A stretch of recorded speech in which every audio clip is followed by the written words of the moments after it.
Vamos a leer los versículos del 1 al 20. Y la palabra del Señor dice de esta manera.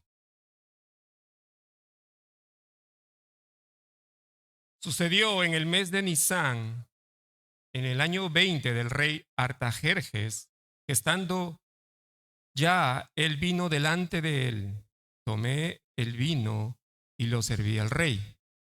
Y como yo no había estado antes triste en su presencia, me dijo el rey: ¿por qué está triste tu rostro? Pues no estás enfermo. No es esto sino quebranto de corazón. Entonces temí en gran manera y dije al rey: para siempre viva el rey. ¿Cómo no estaré triste, cómo no estará triste mi rostro cuando la ciudad, casa de los sepulcros de mis padres, está desierta y sus puertas consumidas por el fuego? Me dijo el rey: ¿qué cosa pides? Entonces oré al Dios de los cielos y dije al rey: si le place al rey y tu siervo ha hallado gracia delante de ti, envíame a Judá y a la ciudad de los sepulcros de mi padre, y la reedificaré. Entonces el rey me dijo, y la reina estaba sentada junto a él: ¿cuánto durará tu viaje y cuándo volverás? Y agradó al rey enviarme después que yo le señalé tiempo. Además, dije al rey: si le place al rey que se me den cartas para los gobernadores al otro lado del río, para que me franqueen el paso hasta que llegue a Judá, y carta para Saf, guarda del bosque del rey, para que me dé madera para enmaderar las puertas del palacio de la casa, y para el muro de la ciudad y la casa en que yo estaré. Y me lo concedió el rey, según la benéfica mano de Dios, de mi Dios, sobre mí. Vino luego los gobernadores del otro lado del río, y le di las cartas del rey. Y el rey envió conmigo capitanes del ejército y gente de a caballo. Pero oyéndolo, Sanballat, Horonita, y Tobías, el siervo amonita, les disgustó en extremo que viniese alguno para procurar el bien de los hijos de Israel. Llegué pues a Jerusalén, y después de estar allí 3 días, me levanté de noche, yo y unos pocos varones conmigo, y no declaré a hombre alguno lo que Dios había puesto en mi corazón que hiciese en Jerusalén. Ni había cabalgadura conmigo, excepto la única en que yo cabalgaba. Y salí de noche por la puerta del valle hacia la fuente del dragón y a la puerta del muladar, y observé los muros de Jerusalén que estaban derribados y sus puertas que estaban consumidas por el fuego. Pasé luego a la puerta de la fuente y al estanque del rey, pero no había lugar por donde pasase la cabalgadura en que iba. Y subí de noche por el torrente y observé el muro y di la vuelta y entré por la puerta del valle y me volví.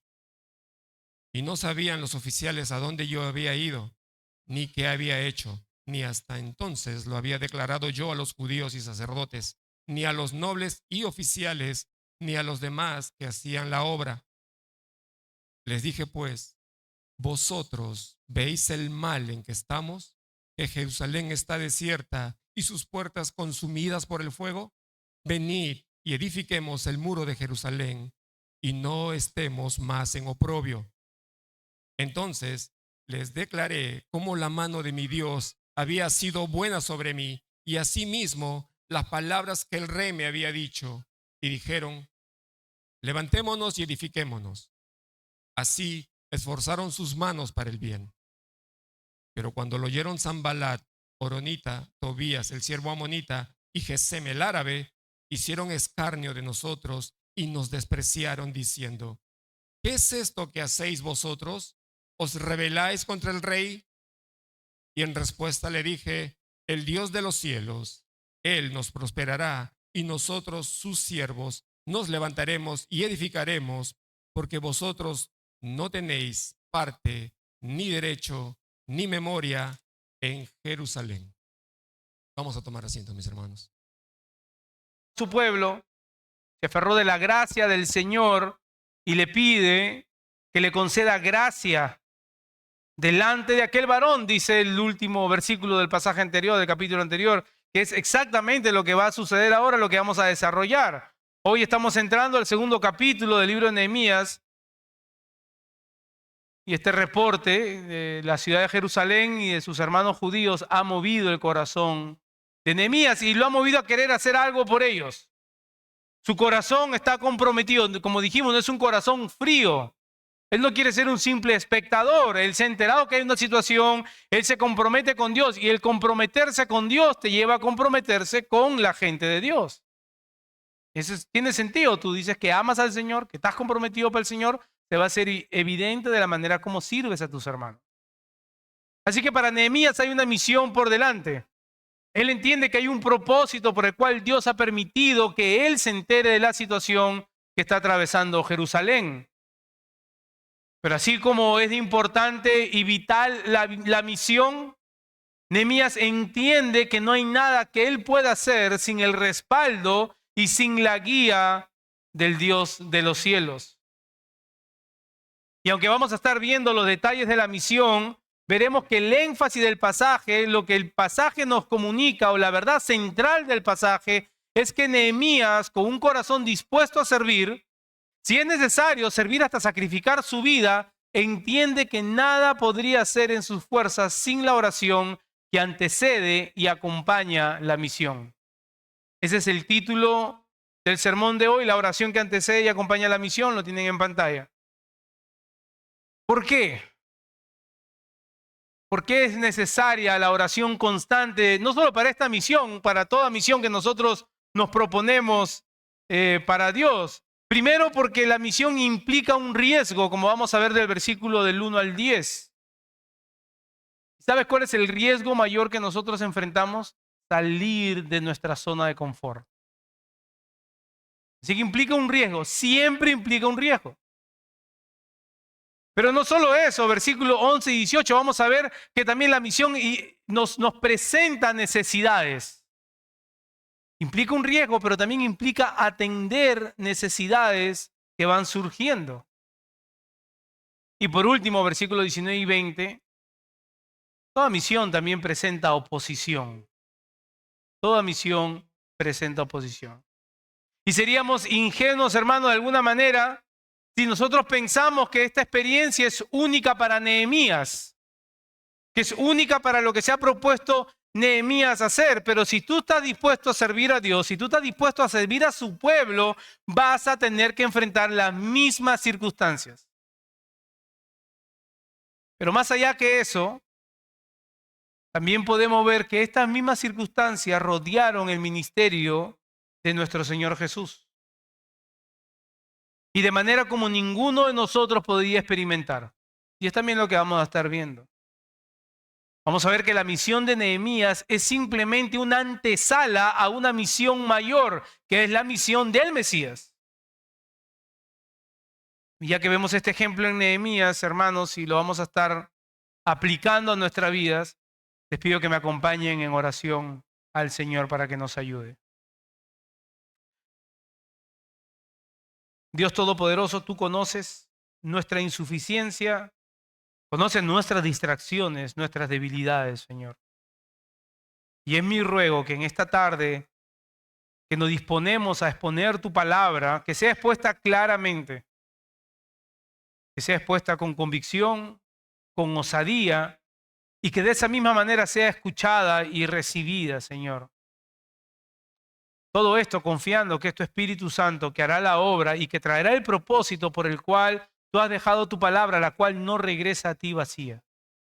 Ayúdanos, Señor, en este tiempo, en Cristo Jesús. Amén. Vamos de inmediato entonces a ver cómo dice nuestro primer encabezado, nuestro primer punto, que la obra siempre implica un riesgo, el riesgo que implica la misión. Sucedió, dice, en el mes de Nisán, como leyó nuestro hermano Guillermo, en el año 20 del rey Artajerjes, que estando ya el vino delante de él, delante del rey, tomé el vino y lo serví al rey, y como yo no había estado antes triste en su presencia, me dijo el rey, ¿por qué está triste tu rostro? Porque no estás enfermo. No es esto, sino quebranto de corazón. Entonces temí de gran manera. Notemos el detalle, hermanos, que al comienzo vimos la razón por la cual Nehemías nos dice el mes en que llega este reporte. Porque nos deja ver que han transcurrido por lo menos 5 a 6 meses desde que él se ha enterado de la situación que enfrentaban los judíos. Sabemos esto porque en su relato leemos que es el mes de Nisán, que corresponde más o menos al mes de abril o mayo de nuestro calendario. La intención de Nehemías en mencionar esto es obvia. Él ha estado orando por todos estos meses. La oración de Nehemías no es solo una oración repentina en el momento, ha sido constante, ha perseverado en su oración. Él ha estado preparando su corazón para este encuentro con este rey que representa un riesgo. Tanta era la preocupación y la angustia de Nehemías que su rostro no podía ocultarlo. ¿Se han topado con alguien así? Que es tanta la congoja en la que viven que su rostro mismo nos deja ver el dolor que hay en él o en ella. Nos debe llevar a la preocupación. ¿Por qué estará mi hermano o mi hermana con ese semblante decaído? Ese no es el caso del rey. A este rey no le importa la vida emocional de Nehemías. Lo que sí crea sospechas en él porque él le dice, oye, nunca te he visto triste así. Nehemías dice, él nunca había estado triste en su presencia. Y esto llama la atención del rey por varias razones. Primero, porque podría ser que Nehemías sabía que el vino tenía algo y no se lo había dicho al rey. Así que el rey tenía muchas razones para sospechar. El rey podría pensar que el mismo Nehemías estaba tramando algo en su contra. Y por eso implicaba un riesgo para la vida de Nehemías. A este rey no se le podía ocultar nada. Cualquier cosa para él era motivo de sospecha. Y como dije, no es que él estuviera preocupado por la vida de Nehemías, él estaba preocupado por él mismo. Si es que alguien estaba tratando de matarlo o envenenarlo. Por eso que cuando el rey nota esta tristeza en el rostro de Nehemías, le pregunta al respecto y Nehemías dice que temió de gran manera. No sabemos de qué manera lo confronta, pero le hace temblar las rodillas a Nehemías. En ese momento este rey podía haber mandado a matar a Nehemías si sospechaba en lo más mínimo.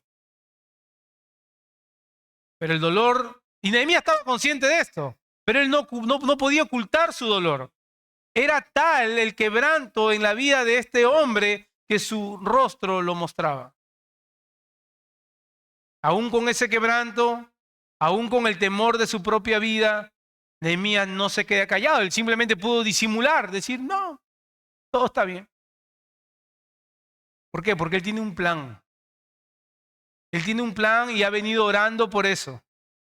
Y él sabe que en ese momento es el tiempo de actuar. Pero quiero que notemos algo, hermanos. No es este un gran hombre. No se lleven la idea equivocada de Nehemías.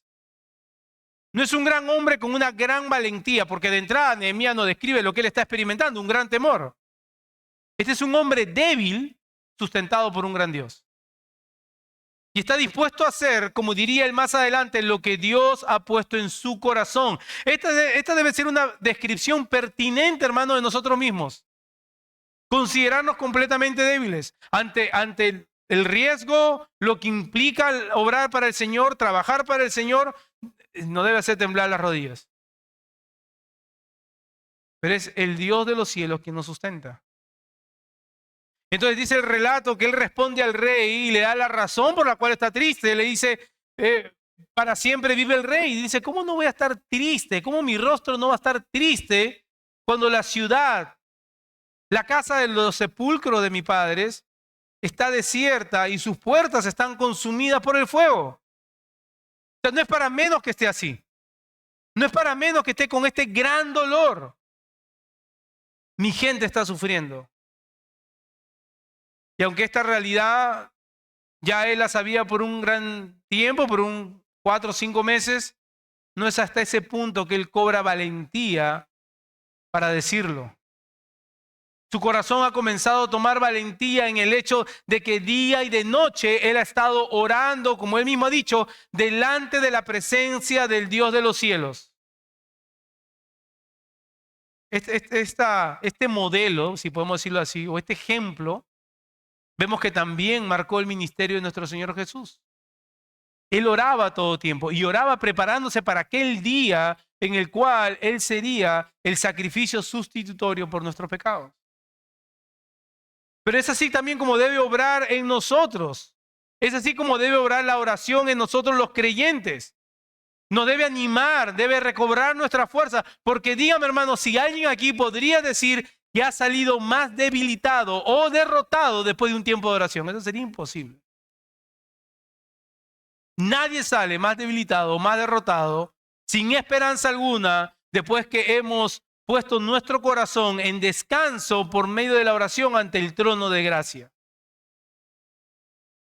Si realmente sabemos a quién le oramos, eso no quiere decir que automáticamente la situación desaparece, no es lo que estoy diciendo, hermano. No es que tú oras y de un momento ya no te preocupa nada.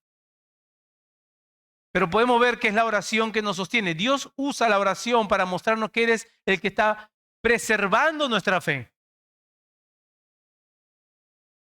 Y así de esa manera nosotros seguir perseverando, aunque a veces pareciera, como dice la Escritura, un pabilo que humea.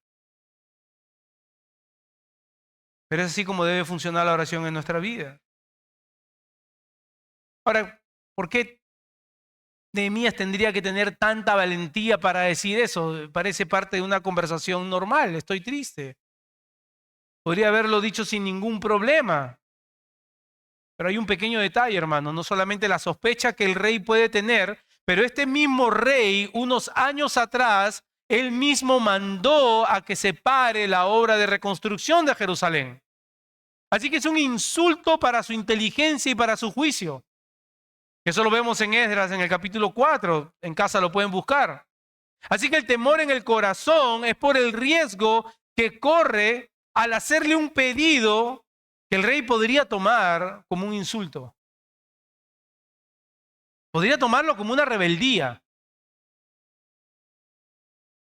Y por otro lado, Nehemías pudo haberlo puesto en la balanza y pensar, es mejor quedarme tranquilo, ¿para qué voy a correr el riesgo? No vale la pena. Ellos están allá, yo estoy como a 1000 millas de distancia, ellos son bastantes, ya Esdras le dio ya instrucciones, ellos pueden resolver esto.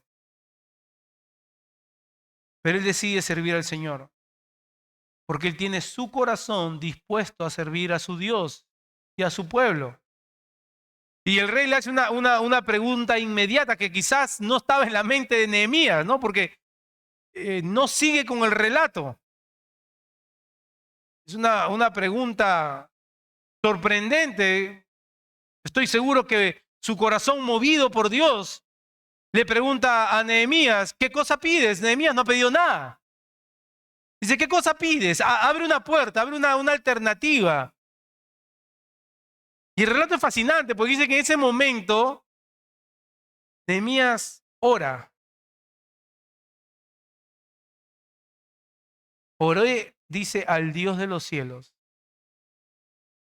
En ese momento, en esa brevedad del silencio, en esa brevedad de angustia, en esa brevedad de duda, comienza a orar al Dios de los cielos.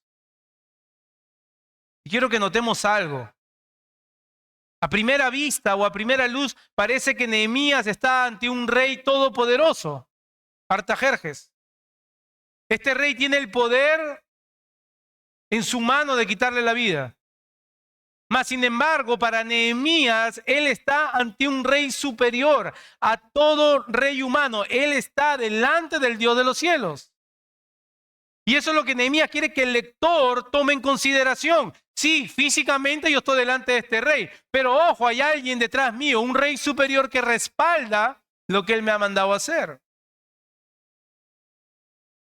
Él está ante el Dios de los cielos, aquel que controla todo. Ese es el punto de Nehemías. Aquel que cambia los corazones y aún usa a los incrédulos, a paganos, a impíos para sus propósitos. Basta con recordar a Ciro y basta con recordar a Nabucodonosor. Ambos el Señor los llama mis siervos. Uno fue usado por el Señor para traer juicio a Israel, Nabucodonosor. A ese Dios todopoderoso, este hombre que teme por su vida, ojo, él sigue con temor, simplemente que él no ha dejado que el temor lo congele. A ese Dios él ora. No hay una fórmula media rara y él ora. En ese momento el temor al hombre lo pudo haber inundado y lo pudo haber congelado. Pero él tenía en cuenta un temor mayor, que es el temor a Dios. Pudo haber venido a su mente las palabras con que él oró. Concédeme gracia delante de este varón. Y se pudo haber dicho él a sí mismo, este varón, el rey, no es más que mi Dios. Esta situación no es mayor que mi Dios. Pareciera que así Nehemías habló a su corazón. Pareciera que en ese momento Nehemías ministró su corazón. Y después de haber tomado valentía en una oración breve, Nehemías le presenta su petición o la solución que él tiene. Si le place al rey, dice Nehemías, si he hallado gracia delante de ti, envíame a Judá. Envíame a la ciudad de los sepulcros de mis padres para reedificarla. Esto es lo que el Señor había puesto en el corazón de su siervo. Él había puesto en el corazón de Nehemías el hacer algo por el bien de su pueblo, como hemos visto anteriormente. Este pueblo que está viviendo en una calamidad, en una miseria, en una desgracia total. Nehemías no está pensando mandar una comitiva. Nehemías no está pensando simplemente delegar esta situación a alguien. Nehemías quiere volverse un siervo sacrificial para la gloria de Dios. Eso es lo que él quiere. Él quiere mostrar el amor por Dios y por su pueblo a través de su servicio. Aunque este servicio implica un gran riesgo, como hemos visto, implica que él salga de su zona de confort. Él estaba en un palacio. Él decide ir a servir. La respuesta que el rey le da nos deja ver la oración contestada de Nehemías. Hoy mencionábamos algunas respuestas contestadas. Y hermanos, tenemos que orar con la gran expectativa que Dios va a responder nuestras oraciones. ¿Dejamos todo a su voluntad? Por supuesto que sí. Dice que si pedimos conforme a su voluntad, Él lo hará. Pero tendremos que confiar que Él va a obrar porque es para la gloria de su nombre. Así que ahí vemos la oración contestada. Dice, él oró y dijo, Señor, concédeme gracia delante de este hombre. Y dice que el rey estaba junto a su reina. Así que la vergüenza era doble.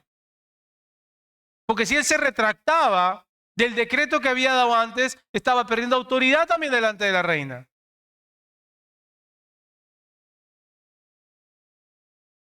Y miren la respuesta del rey. ¿Cuánto va a durar tu viaje? Le dice. ¿Cuánto va a durar tu viaje? Detrás de toda esta trama está la mano poderosa de Dios. Detrás de toda situación que vivimos nosotros, hermano, está la mano poderosa de Dios. Y una vez que Nehemías le dice más o menos cuál es el promedio del tiempo que él estaría afuera, dice que le agradó al rey de enviarlo. Estuvo bien con su corazón, consintió y dijo, está bien, puedes ir. Sorprendentemente hay un giro de 160 grados si comparamos con su decreto inicial de frenar las obras de construcción. ¿Qué situación, hermanos, que ante los ojos de un simple hombre pareciera no tener remedio? Dios, que controla todo, muestra su poder a través de la oración de hombres débiles. Es lo que queremos nosotros también. Situaciones que ante nuestros ojos parecen imposibles. Humanamente imposibles. Le presentamos nuestra oración al Señor. Él es quien controla todo. Él es quien decreta todo. Alguien, un teólogo, no me acuerdo de quién dijo, no se mueve una sola molécula en todo el universo sin que Dios no lo decrete. Y Él obra a través de la oración de hombres y mujeres débiles. Pero aún hay más. Yo que Nehemías me quedaba contento, calladito. Gracias, rey. Patita, ¿para qué te quiero? Pero el corazón de Nehemías pompea confianza. Y Nehemías se atreve a más. Su valentía está impulsada por Dios mismo. y le pide, como hemos leído en el texto, le pide cartas de recomendación, cartas para que él pueda llegar hasta Judá. O sea, mejor dicho, dame cartas para que los gobernadores que están ahí me dejen pasar tranquilo, que no me den problema. Para que los gobernantes que están en esa área le faciliten el paso. Ok, Nehemías, ahí nomás. No, espere, todavía hay más. También necesito material. No se apure, rey. Necesito también provisión, todo lo que sea necesario para reconstruir las murallas. Mejor dicho, Nehemías confiaba, hermanos, que de parte de la mano de Dios vendría no solamente la misión que ha puesto en su corazón, sino los medios para cumplir aquella misión. Es por eso que él se lo atribuye todo a Dios. Miren el final del versículo 8. Todo según la benéfica mano de mi Dios sobre mí. Él no se atribuye nada, ni a su carisma, ni a su poder de persuasión, nada, ni al puesto que tenía como copero, porque él mismo tenía por su vida. Todo se lo atribuye a la mano benéfica de Dios. Tú haces algo en la iglesia, el Señor mueve tu corazón, tú llegas a hacerlo, la gloria del Señor no es tu gloria. No es tu gloria.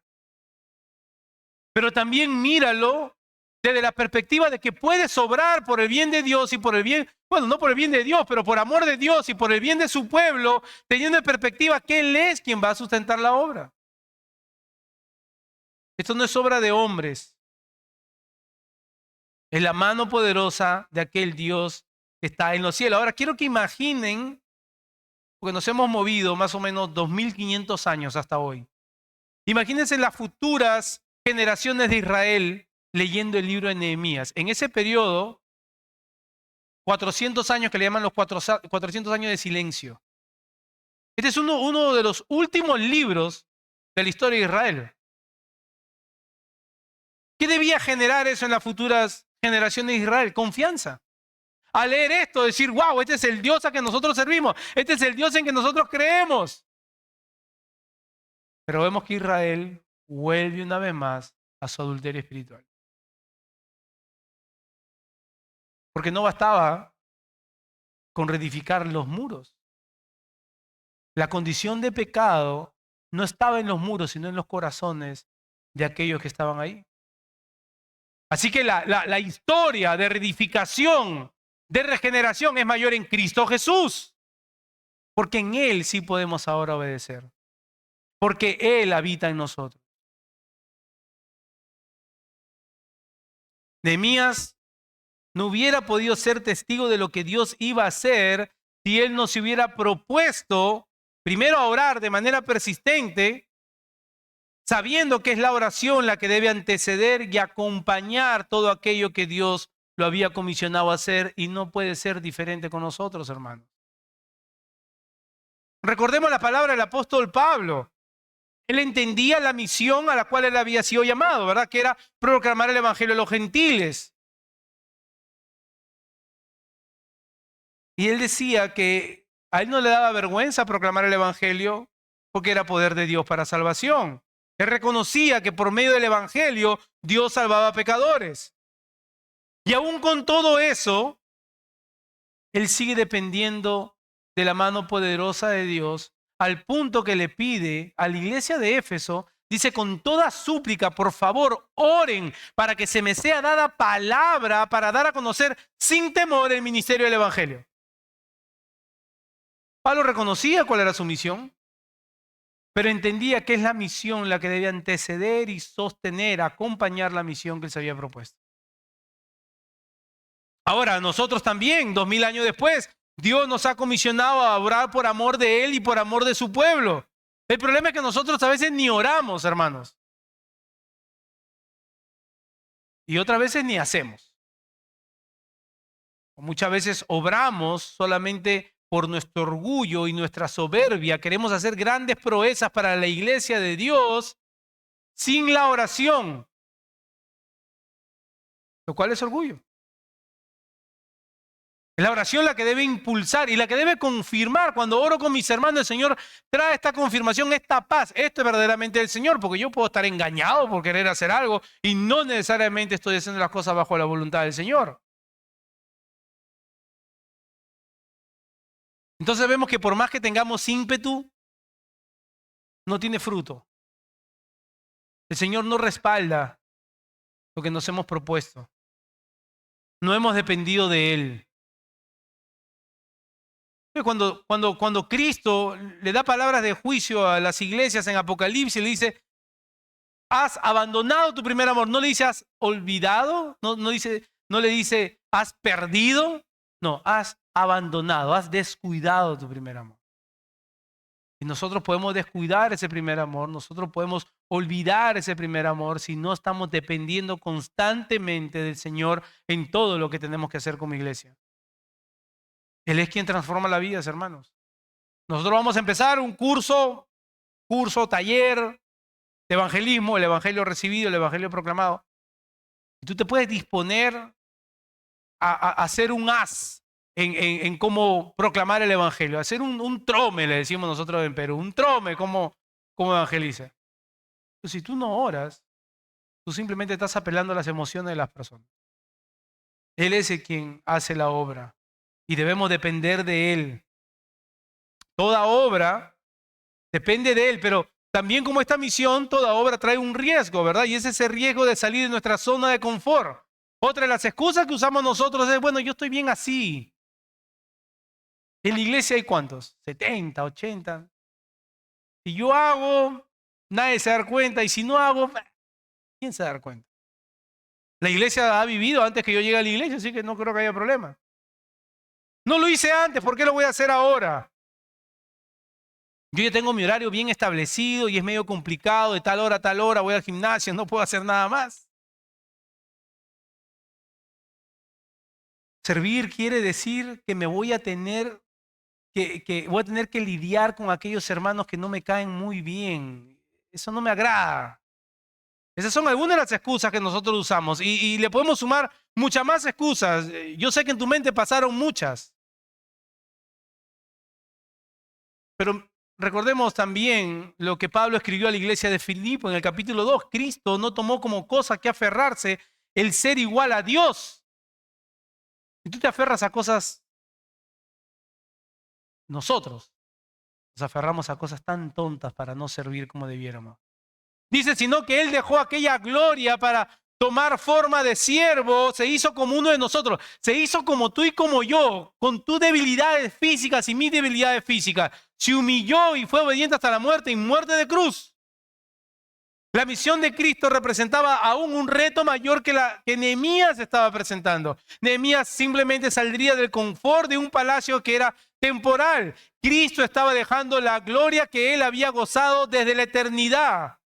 No para reconstruir unos muros, sino para reconciliarnos con el Padre. Porque nuestra ruina, hermano, hermana, nuestra ruina, nuestra miseria, y tú si estás sin Cristo, tu miseria, tu calamidad, es peor que la que Jerusalén está experimentando en ese momento.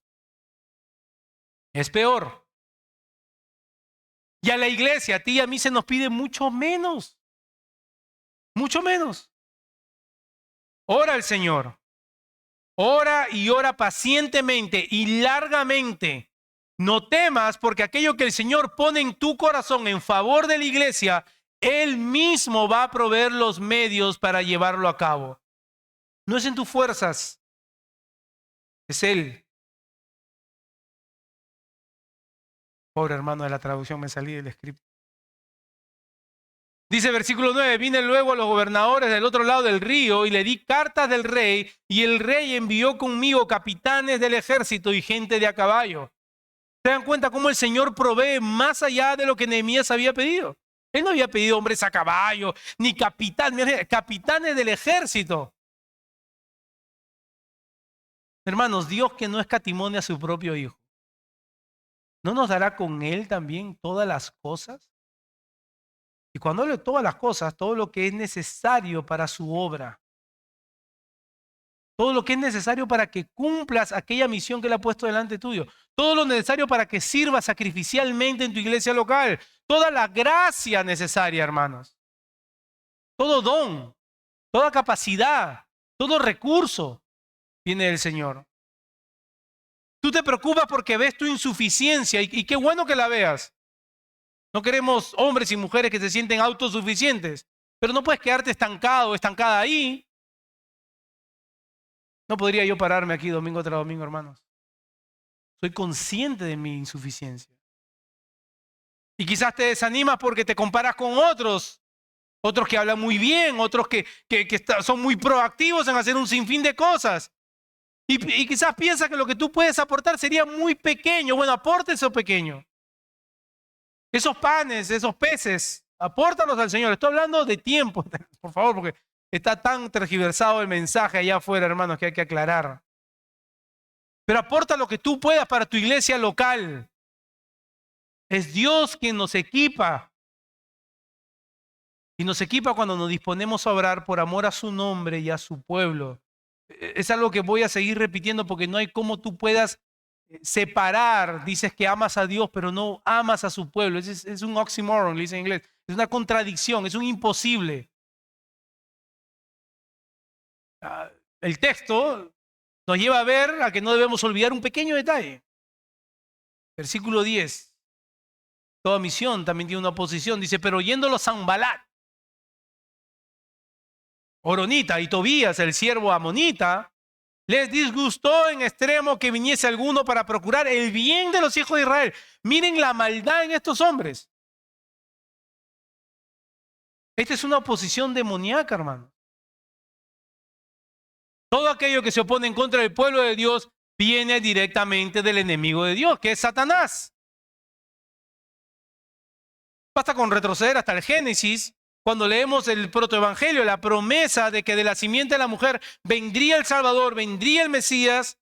También observamos que Dios dice que la simiente de la serpiente traería estragos. Su afán siempre ha sido y siempre será destruir al pueblo de Dios. Aunque es un enemigo derrotado, el Señor ha pisado su cabeza, aún así hará todo lo que pueda para traer estragos a la iglesia.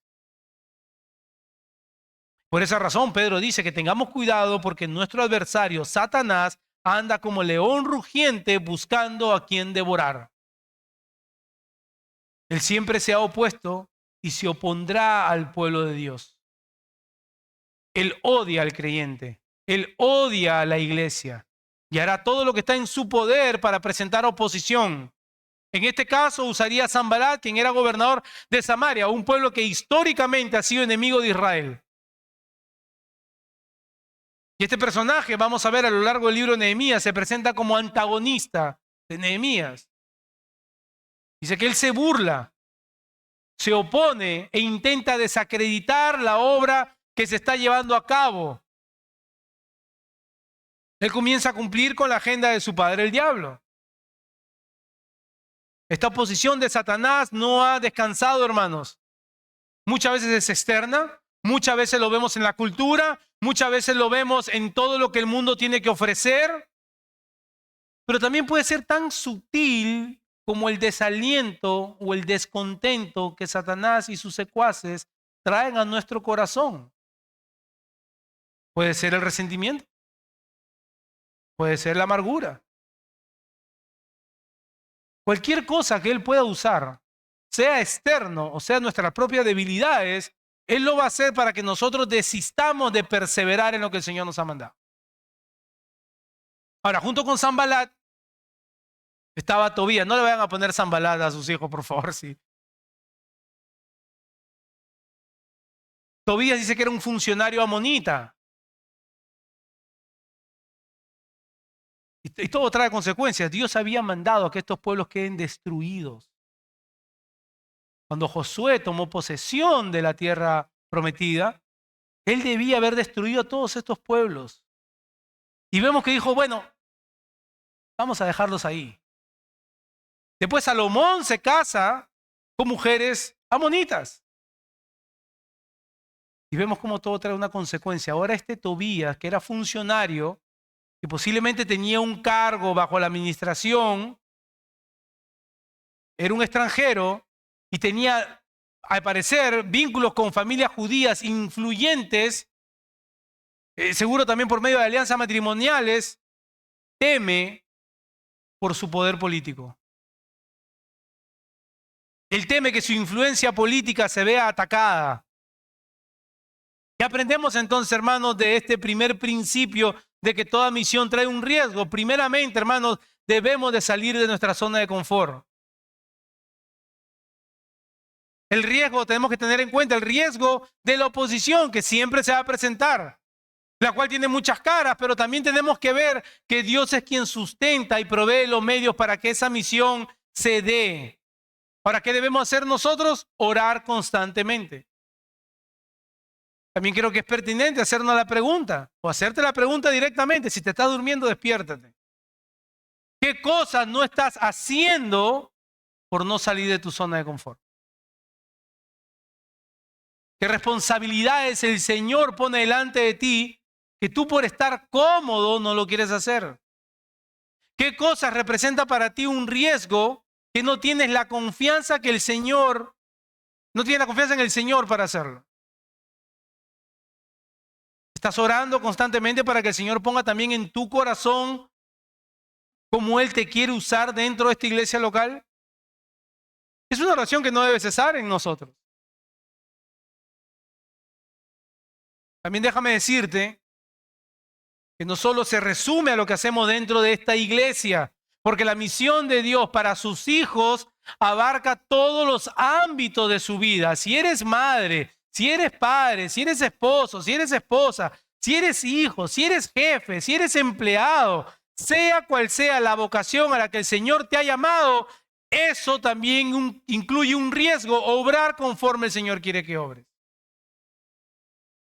Salir de mi zona de confort para cumplir con mi rol conforme a la voluntad del Señor. Pero tengo que confiar que estoy equipado por su Espíritu. Tengo que confiar que juntamente con su Hijo Cristo Él me dará todas las cosas. Así que no solamente lo llevamos al contexto de la iglesia, en nuestra vida, cuando salgamos de aquí también. También, como hemos dicho, la misión no solamente representa riesgos, pero también presenta necesidades. Versículo 11 y 12. Llegué pues a Jerusalén y después de estar allí 3 días me levanté de noche, yo y unos pocos varones conmigo, y no declaré a hombre alguno lo que Dios había puesto en mi corazón que hiciese. En Jerusalén había cabalgadura conmigo, excepto la única que yo cabalgaba. ¿Qué actitudes toma Nehemías entonces ante las necesidades que van a surgir? Ya que toda misión presenta cierto tipo de necesidades, de lo contrario no fuera una misión. Lo primero que observamos es que Nehemías es de carácter sobrio. Se toma 3 días y posiblemente esos 3 días los usa para seguir orando. Y de manera cautelosa sale para hacer un reconocimiento de cómo está todo. Y quizás lo hace con aquellos que son de su mayor confianza. ¿Se dan cuenta el paralelo y el parecido con nuestro Señor Jesús? Dice que aparte de estos pocos hombres con que Él salió, no le declaró a nadie lo que Dios había puesto en su corazón. Era cauteloso. Quizás en ese momento, si todos se enteraban el propósito por el cual Nehemías estaba ahí, se podía haber armado un alboroto, una rebelión. Así que de manera temporal, Él lo oculta, lo mantiene en secreto, aquello que Dios le había encomendado. Vemos esto en Cristo mismo también. Él mandaba que nadie diga quién era Él, hasta que llegara su momento. Después que ha hecho una evaluación extensiva de la destrucción total que hay en el pueblo, miren cómo Él sale por la puerta del valle hacia la fuente del dragón. Él rodea, si ven un mapa de Jerusalén, Él rodea todo Jerusalén. Y vuelve a entrar, después de haber pasado por el torrente, vuelve a entrar por la puerta del valle, por la misma puerta por donde Él salió. Él quería ver cuán grande era la desolación, la destrucción que estaba sufriendo este pueblo. Quizás la realidad que Nehemías pudo ver con sus propios ojos era más triste que el reporte que él había recibido. Posiblemente pensó, esto es peor de lo que yo pensaba. Una cosa es escuchar una mala noticia y otra muy distinta es ver con tus propios ojos toda esta devastación. Frente a sus ojos está esta gran necesidad y va a requerir de todo su esfuerzo para poder ser parte de la solución. Es como que nos interesamos en la vida de alguien que necesita nuestra ayuda, nuestro apoyo, y obramos lo opuesto a Nehemías. Somos más emocionales, impulsivos, queremos darte una serie de consejos. Ni siquiera evaluamos qué tan grande es el daño que esa persona está pasando. Pero Nehemías nos muestra esta sobriedad de carácter, esta cautela. Él mira bien qué es lo que él va a necesitar para cubrir esta necesidad. Pero era tal la destrucción que Nehemías parece que sospecha que hasta dentro de los mismos judíos había gente que había facilitado esto, porque él sospecha de los oficiales judíos, de los sacerdotes, y como vamos a ver más adelante, un sacerdote tenía alianzas con Tobías. No dice nada porque él sabía que su presencia no había sido bien tomada por algunos. Este interés y esta cautela que nos muestra Nehemías por la condición de la gente y la ciudad nos debe motivar, hermanos, a imitarlo. Porque no hay forma de que sepan la situación de un hermano o de una hermana si no estás interesado en su necesidad, si tú no estás interesado en su vida. Yo le voy a decir algo que pasa mucho en esta iglesia. Unos dicen, eso pasa afuera, no pasa aquí. No, yo voy a decir, esto pasa aquí. Aún tenemos tiempo y no nos conocemos el nombre de todos. Yo sé que eso le cayó a varios. Yo sé. No voy a mirar. Hermanos, eso muestra de verdad el poco interés que tenemos. Eso muestra el poco interés que tenemos. Algunos tenemos un año. Y un año, dicen, recién llevo un año. Un año son 365 días, hermano. A veces 2, a veces 3, otros 4, otros 8. Y digo, tal persona, ¿quién? Tal persona. Hay que abrir el Facebook y mostrar la foto. Sí, esta persona. No, hermano, hay que interesarnos en la vida de las personas. Hay que estar involucrados en su vida. No nos damos abasto para todos. Eso es obvio, hermano. Pero si todos podemos hacer la obra del ministerio, como Pablo dice en Efesios, entonces podemos estar al tanto y orar los unos por los otros. Miren, Nehemías no ora solo. Nehemías no solo ora, también actúa. Él es intencional. Por ahí alguien ha dicho que la palabra intencional no es bien usada. A mí no me interesa. Es intencional. Muestra su interés en querer hacerlo. Él se ha tomado el tiempo de ver cada parte del muro y reconocer aquellas áreas que necesitan prontamente ser restauradas, reparadas. Ese mismo interés, hermano, nosotros podemos mostrar por la vida de nuestros hermanos. Por último, ese es el fin del discipulado. ¿Por qué hay discipulado? ¿Para llenar un libro? ¿Para simplemente se nos infle el pecho y decir en esta iglesia es una iglesia de discípulos que hacen discípulos? Ninguna de esas razones, hermanos, son válidas. Como hemos dicho otras veces, necesitamos ayudar a otros a que cada día den un paso más hacia Jesús. Dios usa hombres y mujeres débiles, quebrados, quebrantados, como leímos en Isaías. Él habita en lo alto y lo sublime, pero también habita con el quebrantado de corazón. Y de esa manera ser instrumentos de transformación en la vida de otros. Y a medida que vamos haciendo esto, vamos viendo las necesidades en la vida de otros. Y eso demanda de nuestra vida que esté a disposición para ayudar. Ahora, este pueblo, en vista en la realidad que estaba, necesita esa voz que los anime a tomar un nuevo curso, porque Nehemías no va a poder hacer la obra él solo. Por más que tú quieras ayudar, restaurar a alguien que cobre el ánimo, si la otra persona no pone de sí, no vas a poder hacerlo. Igual este pueblo no iba a poder reconstruirse los muros si ellos no hacían algo. Este pueblo necesitaba una voz que los lleve de nuevo al Señor. Y ahí podemos notar la importancia de un líder y de su influencia en el pueblo del Señor. Primero les hace ver la condición en que están. Después determina qué es lo que hay que hacer juntos. Después les habla del resultado o la meta que desean llegar, pero los lleva convictos al Dios soberano. O sea, esto no es basado en el capricho del líder. Esto no es que alguien dice, la visión que tengo yo para este año. No, esto es según la necesidad de la iglesia. ¿Saben cuál es la necesidad de la iglesia, hermanos? ¿Cómo estamos con la gran comisión? Esa es la necesidad de la iglesia. Olvídese de otras necesidades, olvídese de otras visiones.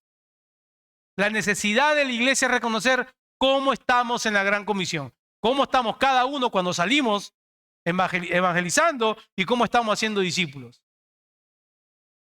¿Cuál es la condición en la que están? Versículo 17 dice, ustedes ven el mal en que estamos, que Jerusalén está desierta y sus puertas consumidas por el fuego. Nehemías le señala posiblemente lo que era obvio, pero hermanos, cabe la posibilidad, no sé si te ha pasado a ti, cabe la posibilidad de que estas personas se han acostumbrado a vivir en las ruinas. Cabe la posibilidad de que las personas se acostumbren a vivir en el desastre que viven pensando, bueno, esta es la vida que me tocó vivir. Posiblemente este pueblo se había acostumbrado a ver siempre días llenos de humo, de tinieblas, días grises. El fuego que consumía las puertas de los muros era constante. Nehemías está despertando en ellos la urgencia de hacer algo al respecto. Como el soldado que rescata a otro soldado que está herido de bala, pero no se rinde, no lo deja tirado, lo arrastra, le dice, tú puedes, vamos, tú puedes. No, pero estoy sangrando, vamos, tú puedes. Pero también determina qué hay que hacer y dice, vengan, edifiquemos el muro de Jerusalén. Pero es juntos. La unidad era esencial si es que ellos pretendían llegar a su meta. La unidad es esencial si queremos ver fruto de nuestra labor. ¿Cuál sería entonces el resultado? Dice Nehemías, no estaremos más en oprobio, no estaremos más viviendo esta deshonra, no estaremos más viviendo en vergüenza, en humillación, en afrenta. Y hermanos, el pueblo del Señor, la iglesia necesita hombres que los lleve a ver desde la necesidad de la iglesia lo que se va a hacer, la meta donde queremos llegar, pero siempre llevando los corazones convictos al Señor. Porque por más que Nehemías quería inyectar ánimo a este pueblo, ellos necesitaban algo más que eso. Entonces Nehemías le dice, entonces le declaré como la mano de mi Dios había sido buena sobre mí. Y asimismo, las palabras que el rey me había dicho. Entonces ellos dijeron, porque posiblemente fue un shock. ¿El rey ha dicho eso? Levantémonos. Y no creo que lo dijeron así, ¿no? Levantémonos. Edifiquemos. Esto puede haber sido como un grito. No lo voy a hacer acá porque después me hacen bullying. Levantémonos y edifiquemos. Los entendidos saben. Así, dice, se esforzaron sus manos para el bien. Nehemías sabe que ellos necesitan volver su mirada y su confianza al Dios de los cielos. Habían estado en ruinas por tanto tiempo, hermanos, que definitivamente su fe estaba debilitada. Su esperanza en aquella promesa, en aquella profecía que había dado el Señor por medio de Jeremías, aquella promesa de liberación, cada día era menos real y menos palpable para este pueblo. Pero Nehemías le da el testimonio de cómo él ha visto obrar la mano de Dios al punto que ha hecho que el rey mismo se retracte de su primer decreto. Hermano, déjame decirte, la manera como Dios ha obrado en tu vida es una herramienta, no es el todo, pero es una herramienta que Dios nos permite usar cuando estamos ministrando a otros. La manera como Dios ha obrado en situaciones que ante nuestros ojos parecían imposibles. Es como su nombre será glorificado en medio de las pruebas. Son testimonios que debemos usar cuando queremos mover el corazón de otros que posiblemente han vivido en ruina por un largo periodo. Tenemos que darle esa esperanza. No eres tú, no es tu poder de convicción, no es todo lo que tú inviertes en la vida de otros, que es válido, pero es decirle, mira, Dios hizo esto por mí, Dios puede hacer esto por ti también. Hay gente que ha vivido sin esperanza por mucho tiempo, hermano, y no nos podemos permitir, hermanos, que entre nosotros hayan hombres y mujeres que aún vivan así. Somos consolados para consolar. 2 Corintios 1. Hasta ahí parece una linda historia, ¿verdad? Motivadora, salimos de acá victoriosos. Pero aquellos que mencionamos algunos versículos atrás, Sanballat y Tobías, han reclutado a otro opositor, Gesem, el árabe. Hasta los nombres son feos de esta gente, ¿no? Son unos fenómenos para citar a alguien que predicó aquí. Nos recuerdan que toda misión, hermanos, va a presentar una oposición como vimos atrás. Esta gente llega trayendo burla y desprecio, queriendo intimidar al pueblo. Dice, se rebelan contra el rey. Ellos quieren intimidarlos, quieren causarle inseguridad. Ellos ignoran que hay uno mayor que el rey. Ellos ignoran de aquel cuyo poder sobrepasa el de cualquiera, y es en ese nombre que Nehemías tiene confianza y le declara, el Dios de los cielos, Él nos prosperará y nosotros, sus siervos, Él se da el lugar que debe darse. Son esclavos de Dios, nos levantaremos y edificaremos, porque ustedes no tienen parte, ni derecho, ni memoria en Jerusalén. Ahora, muchas cosas podemos decir de la respuesta a Nehemías, pero quiero mencionar un detalle. Vemos claramente la soberanía de Dios y la responsabilidad del hombre operando ambas en una misma situación. El título del sermón es la oración que antecede y acompaña la misión, pero como hemos venido desarrollando el sermón, lo que hemos visto, vemos que hay responsabilidad en nosotros que no podemos dejar de lado. Mejor dicho, Dios no va a hacer, no es que no pueda, Dios no va a hacer lo que Él te manda que tú hagas. Estamos equipados por su Espíritu. La confianza de Nehemías está en el Dios de los cielos y no hay duda en su corazón que Dios mismo los va a prosperar. Y creyendo en eso, él declara, nosotros nos levantaremos, nosotros vamos a hacer. Tú confías en Dios, yo confío en Dios, confiemos en el Señor, oremos al Señor, pero siempre hay algo que tenemos que hacer. Tú haz lo que tú tienes que hacer. Sea la lucha que estás atravesando. Si el Señor te ha dado los medios de gracia para el bien de tu corazón, ora para que el Señor te ayude, pero usa los medios de gracia. La lectura, la oración, la predicación.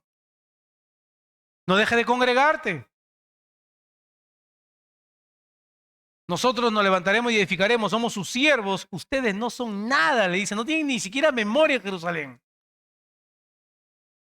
Esto apela o hace eco del censo que hizo Esdras al final de su libro. Y estas personas no formaban parte del pueblo, simplemente se habían mezclado con ellos y fueron expulsados.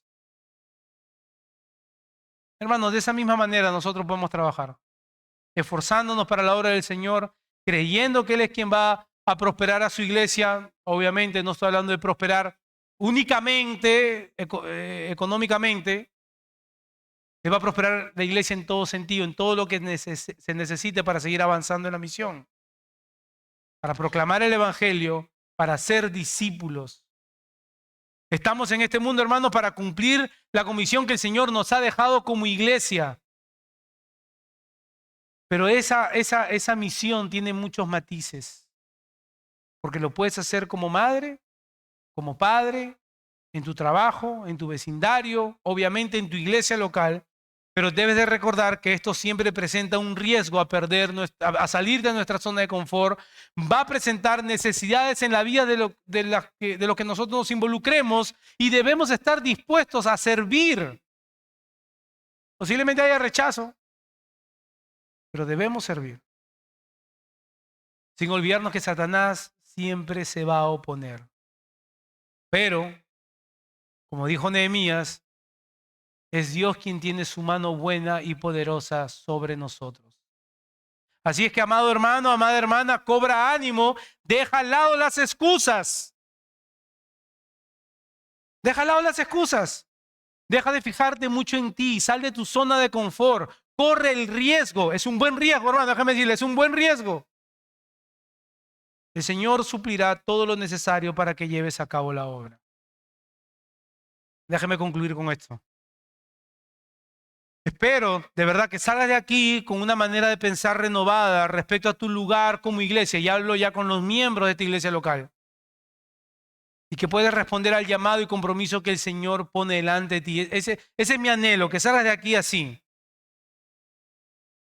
También con todo y lo que significa la destrucción que encontró Nehemías, quizás para usar una imagen ilustrativa, todos vieron escenas del 9/11, ¿verdad? Unos estuvimos muy de cerca, otros quizás en sus países, pero todos los canales de televisión lo proyectaron. Imagínense esa ilustración para ver más o menos cómo Nehemías encontró el pueblo. Pero ni aún la imagen que nos presente una ruina total que te puedas imaginar se compara con la ruina en la cual el Señor Jesús nos vio. Si hay algo a lo que esta historia apunta, si hay algo en que esta historia prepara nuestro corazón o anticipa nuestro corazón al Evangelio, es que Jesús, siendo mayor que Nehemías, vino a restaurar vidas que estaban en completa destrucción por el pecado. Había una muerte total. Y Él se hizo hombre, habitó entre nosotros y vimos su gloria, dice la palabra, y pudo ver el dolor causado por el pecado. Él se dolió, lloró cuando vio la muerte de su amigo Lázaro. Él vio la muerte que había traído a su propia destrucción, el pecado. Enfrentó gran oposición de los líderes judíos, gran oposición de Satanás, y aún así, Él sabía que la mano poderosa de Dios el Padre estaba con Él. ¿Recuerdan el torrente por el cual Nehemías simplemente pasó cuando estaba haciendo su inspección? Ese sería el lugar de agonía de nuestro Señor Jesús la misma noche que sería crucificado. Aquel torrente que llevaba la sangre de los miles y miles de corderos que eran sacrificados y que inundaban todo el ambiente con olor a muerte. Ahí estuvo parado nuestro Señor en ese momento orando, diciendo: Señor, si es posible, quita de mí esta copa, pero que no se haga mi voluntad, sino tu voluntad. Él sabía que solo un cordero verdadero podría traer la reconciliación de los pecadores con Dios el Padre. Y esa obra es a favor de todo aquel que en fe y en arrepentimiento va a Él. Nehemías estaba frente a este rey físico. Algún día tú estarás ante el Rey Supremo.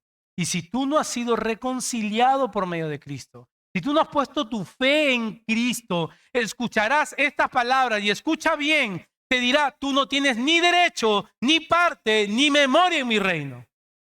Esas son las palabras que escucharás si Cristo no ha sido tu sustituto en la cruz del Calvario. ¿Por qué? Porque eres culpable de su muerte. Es tu pecado que lo colgó del madero. Sé salvo hoy. Corre a Cristo hoy. Toma la decisión de ir a Él con todas tus fuerzas. Arrepiéntete y pon tu fe en Él. Oremos. Gracias, Señor, por tu palabra. Gracias por esta gran historia, Señor, que a primera vista pensaríamos que tiene como actor principal a Nehemías. Señor, pero tú eres el actor principal. Y el propósito principal es cómo prepara nuestros corazones para que a través de Nehemías veamos la obra mayor que tu Hijo Cristo hizo por nosotros, pecadores, condenados, muertos, Señor, pero habiendo sido resucitados juntamente con Él, Señor. Ahora gozamos la vida eterna. Gracias te damos en Cristo Jesús. Amén.